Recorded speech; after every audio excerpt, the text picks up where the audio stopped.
తెలంగాణలో free bus ఉంది. అవునన్నా. ఆంధ్రాలో ఇంకా ఫ్రీ బస్ స్టార్ట్ చేస్తలేదు కదా డౌట్.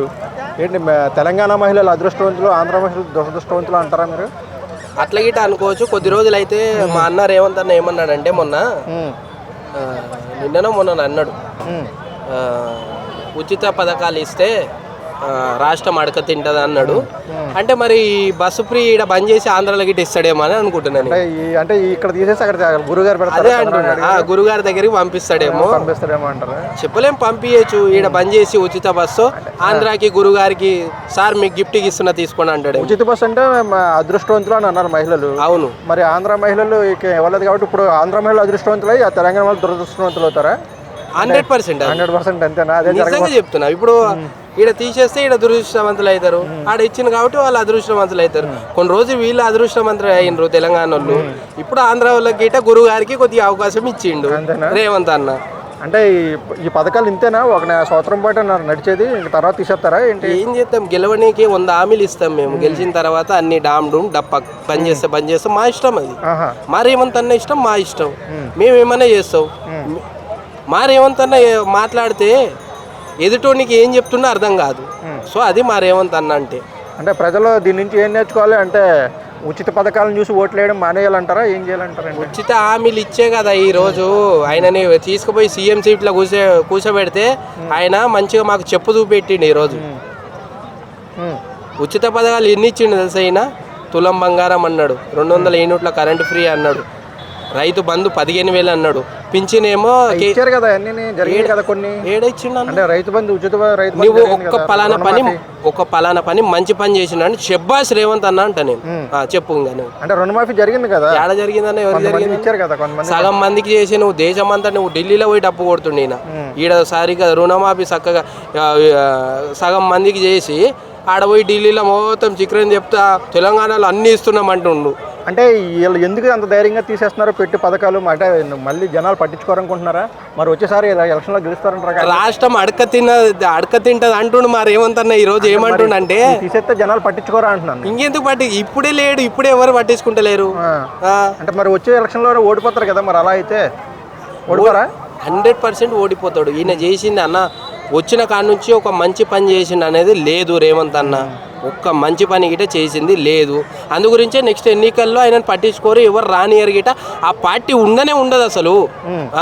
అంటే మరి అలాంటప్పుడు ఎందుకు పార్టీ నాయకులు ఊరుకుంటున్నారు? అంటే అసలు ఓడిపోతారంటే పట్టించుకుంటారు కదా. పార్టీలో కూడా కొంతమంది ఒక పార్టీకి నష్టం చేకూర్చే పనులు ఏం చేసినా పట్టించుకుంటారు కదా. ఈసారి ఆయన ఏమనుకున్నాడంటే మనం గెలవనికి ఎన్నన్నా హామీలు ఇద్దాం, నేను నా జీవితంలో ఒక్కసారన్నా ముఖ్యమంత్రి కావాలని నేను అనుకున్నా. రేవంత్ రెడ్డి అనుకున్నాడు జీవితంలో ఒక్కసారన్నా ముఖ్యమంత్రి కావాలనుకున్నాడు. అది బంపర్ ఆఫర్తో ఎట్లనో ఇక కలిసి వచ్చింది. సో అయ్యిండు, సీఎం అయిపోయింది. ఇంకా నెక్స్ట్ అయితే రాడు, ఎవరు పట్టించుకోరు గిట. ఆయన పేరు గుర్తుకు లేదన్న ఎవరికి తెలంగాణ రాష్ట్రంలో. పేరే గుర్తుకు లేదు. సొంత ఊర్లో ఆయన పేరు గుర్తుకు లేదు ఎవరికి, సొంత ఊర్లో ఉన్న వాళ్ళకి. నాది గిట ఆయన ఊరు పక్కనే. సరే మంచి పనులు చేస్తే ఊరోడైనా పక్క ఊరోడైనా మెచ్చుకుంటారు. మరి ఆయన ఒకప్పుడు ఇంటర్వ్యూలో నేను 10 ఏళ్ల పాటు ఈ సీట్లో కూర్చుంటాను అన్నాడు. పోతా అని భయం. ఈ 5 ఏళ్ళకి కనిపిస్తలేడు కదా, ఎవరికి పేర్లు తెలుస్తలేవు, ఆయన ఎవరో తెలుస్తలేడు. నువ్వు ఏడికన్నా ఏ ఊరికన్నా ఆంధ్రాకి వెళ్ళి అన్న అడుగు, కేసీఆర్ అని అడుగు, ఎవరైనా చెప్తారు.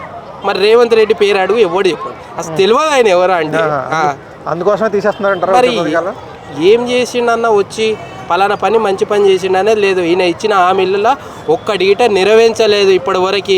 ఆ ఉచిత బస్సు ఒకటి పెట్టిండు, దేశం మీద పడి ఊరేగుండ్రి, కోటీశ్వరాలు మహిళలు అంటే తెలంగాణలో గొప్ప వ్యక్తులు అన్నట్లు బస్సు ఫ్రీ పెట్టిండు. ఇంకా అంతే తప్పితే వేరేది ఏం చేయలేదు. ఉచిత బస్సు ఉంటుంది అనుకుంటున్నారు, తీసేస్తారనుకుంటున్నారు. ఇది చెప్తున్నా గురుగారికి బంపర్ ఆఫర్ ఇవ్వబోతుండు. సో ఆంధ్ర మహిళలు కూడా ఉచిత బస్సు అంటే జిల్లాల వరకే, మొత్తం స్టేట్ వరకు కాదని వాళ్ళు కూడా మాట మార్చారని చెప్పేసి అక్కడ కూడా అంటున్నారు. వద్దన్న, బస్సు ఫ్రీ పెట్టకండి. ఆంధ్రాలో ఒకటే చెప్తున్నా, బస్సు ఫ్రీ పెట్టకండి. మీరు బియ్యం ఫ్రీ ఇవ్వండి. చంద్రబాబు నాయుడు గారికి చెప్తున్నా నేను, బియ్యం ఫ్రీ ఇవ్వండి సార్, నెత్తిన పెట్టుకొని ఆదరిస్తారు. అవి పనికి వస్తాయి మనకు ఆకలికి ఆ బియ్యము ఎంతో ఉపయోగం. అవి ఫ్రీ ఇవ్వండి. ఆ బస్సులకు కోట్లు కడుతున్నా నెలకి, కోట్లు దారపోస్తుంది. ఒట్టికి ఎంతకన్నా మీరు అన్నదాతకి ఇది చేసినట్లయితుంది. ఒక పేరు ఉంటుంది. మీరు ఉప్పు పప్పులు అన్నా బియ్యం అన్నా కనీసం బియ్యం ఉప్పు పప్పులు ఏవో ఫ్రీ ఇచ్చినా బాగుంటుంది. ఈ బస్సుకి కోట్లు కట్టి ఎందుకన్నా ఉట్టిగా దారపోస్తుండ్రు, ఉట్టిగా దేశం మీద పడి ఊరేగుండ్రి పని చేసుకోవద్దని సోమరిపోతులను చేస్తుండ్రు ఈరోజు. అంటే ఇక్కడ కూడా తీసేసి ఇక్కడ కూడా ఉచిత బియ్యం వస్తే మంచిది అంటారా? 100% తీసేయండి, ఉచిత బస్సు తీసేయండి. మీరు బియ్యం అన్న ఫ్రీ ఇవ్వండి, ఉప్పు పప్పులు ఏదైనా ఉంటే ఫ్రీ ఇవ్వండి, ఒక్కటే ఇవ్వండి, ఒక్కటే పప్పు కానీ ఉప్పు కానీ లేదంటే బియ్యం కానీ ఫ్రీ ఇవ్వండి. ఈ బస్సు ఫ్రీ తీసేసి మంచిగా ఉంటుంది కదా. ఇది ఒక్కటి చేయండి, ఎందుకు కోట్లు కడుతుండ్రు? అంటే ఇప్పుడు జమిలీ ఎలక్షన్లు వస్తున్నాయి అంటున్నారు, ఆ వస్తే పరిస్థితి ఏంటి? తెలంగాణలో గెలిచే అవకాశం ఎవరికి ఎక్కువ ఉంది? కేసీఆర్ గారు అయితే 100% గెలుస్తారన్న, అందులో డౌటే లేదు. మరి జమిలీ ఎలక్షన్లు అంటే దేశం అంతా ఒకేసారి ఎలక్షన్లు కదా, అది బీజేపీకి అడ్వాంటేజ్గా ఉండదా? ఉండొచ్చు. మోడీ గారు ఒక ప్రయత్నం చేస్తుండ్రు, కాకపోతే మంచి కార్యక్రమాలు చేస్తుండ్రు. ఒకప్పుడు నాకు మోడీ గారు అంటే నచ్చకపోయేది, కానీ ఈ మధ్య ఎందుకంటే బాగా నచ్చింది. ఎందుకంటే మంచి కార్యక్రమాలు చేస్తుండ్రు, సో మంచిదని. ఒకప్పుడు ఎందుకు నచ్చలేదంటే మోడీ గారు నాకు ఏంటంటే అసలు ఎవరో ముద్ర వేసిన నోట్ల ప్రింటును నువ్వు ఈరోజు వచ్చి మోడీ గారు ఏవేవో కొత్త నోట్లు తెచ్చిండు, బ్లాక్ మనీని ఎక్కువ చేసిండు మోడీ గారు. ఆ విషయం ఎవరు పట్టించుకుంటలేరు. గతంలో మీరు నోట్లు మార్చినప్పుడు ఎన్నెన్నో హంగామా చేసినారు, ఎంతోమంది మహిళలు తిట్టిండ్రు, ఎంతోమంది యువకులు గిట్ట ఎంతోమంది తిట్టిండ్రు. ఆ విషయంలో నాకు నచ్చలే. ఎవరన్నా అసలు నాకు అర్థం కాదు. నోట్లు మార్పింగ్ చేయడము, బ్లాక్ మనీ లేకుండానే చేస్తున్నాడు, ఎక్కువ చేసిండు. మళ్ళీ బ్లాక్ మనీ లేకుండా చేస్తున్నాడు, మళ్ళీ 1000 రెట్లు ఎక్కువ చేసిండు బ్లాక్ మనీ. ఎవరు? మోడీ గారు. సో అంటే బీజేపీకి వచ్చే అవకాశం లేదు అయితే తెలంగాణలో? ఒకటే అన్న, బీజేపీ మంచి ప్రభుత్వం అంటారు, కానీ మంచి కార్యక్రమాలు చేస్తే మంచి ఇస్తుండే. ఈయన ఇప్పుడు వచ్చి ఏమంటుండు, ఏదైతే డాక్టర్ బాబాసాహెబ్ అంబేద్కర్ గారు రాసిన రాజ్యాంగంలా మారుస్తాం రాజ్యాంగాన్ని అంటుండు. అంటే ఎవరన్నా రాయనికి? మోడీ గారు ఈరోజు అటువంటి దానిలో నాకు మంచిగా అనిపించాలి. ప్రభుత్వం మంచి చేస్తే ఓకే, రాజ్యాంగాన్ని మారుస్తా అంటుండు ఎవరు? మోడీ గారు. అటువంటివి మాట్లాడితే నాకు అసలు నచ్చలే ప్రభుత్వం అనిపిస్తుంది.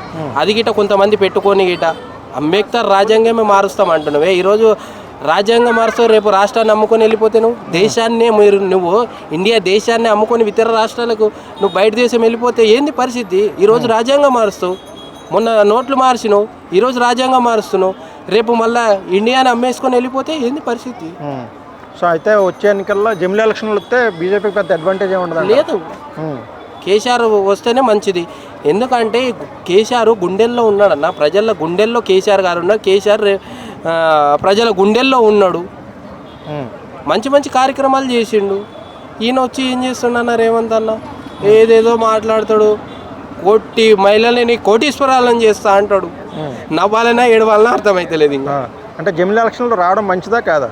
ఒకటే అన్న, వస్తే మాత్రము మోడీ గారికి మంచిది, రాకపోతే మాత్రం పేద ప్రజలందరికీ మంచిది. అంటే వద్దని చెప్తారు 100% అది. ఇప్పుడు జమిలీ ఎలక్షన్లు పెడితే ఎవరికి మంచిది అంటే మోడీ గారికి మంచిది.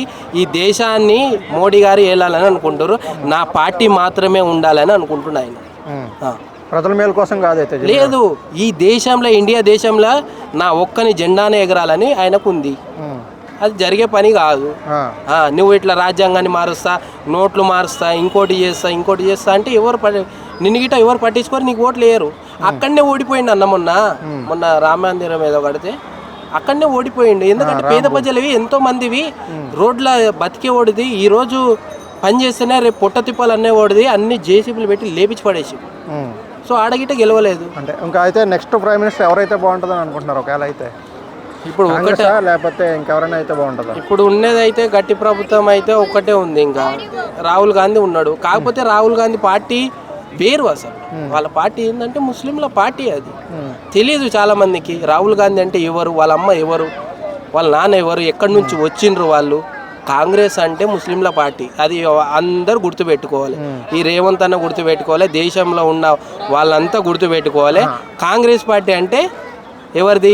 అంటే రాహుల్ గాంధీ గారు వస్తే మంచి పార్టీ పనిచేస్తారు. ఏం చేస్తాడన్న? ఈడనే ఇయ్యలేకపోయినా ఆడేమి ఇస్తాడన్న? ఇప్పుడు ప్రధానమంత్రి అయితే ఏమి ఇస్తాడు? ఈడ రేవంత్ అన్ననే ఇస్తలేడు, ఎన్నెన్నో హామీలు. వీళ్ళు ఏమంటారు మళ్ళీ? రాహుల్ గాంధీ గిట్టే చెప్తుండు అక్కడికి పోయి ఢిల్లీలో, మేము తెలంగాణలో అన్నీ ఇచ్చినాం, అన్నీ చేస్తున్నాం, మంచి కార్యక్రమాలు చేస్తున్నాం అంటుండు. ఈడ ఏమీ లేదు తెలంగాణలో తిడుతుర్రా నానా మాటలు అంటుండ్రు. అంటే రాహుల్ గాంధీకి ఇవన్నీ తెలియట్లేదు అంటారా ఇక్కడ ఏం జరుగుతుంది? తెలియకనే మాట్లాడుతున్నా, అన్ని ఇచ్చినాం, గెలిచిండు కదా మా అన్ని ఇస్తున్నామని చెప్తుండు ఆయన. సో ఎవరైతే బాగుంటుంది అంటున్నారు? కేసీఆర్ గారు అయితే మంచిది అన్న. కేసీఆర్ అయితే మంచిది. నిజంగా చెప్తున్నా, కేసీఆర్ గారు ఈ రాష్ట్రాన్ని ఎక్కడికో తీసుకుపోతాడు. డల్లాస్తో పోల్చిండు, ఈ రాష్ట్రాన్ని డల్లాస్ చేస్తానట్టు చేసిండు.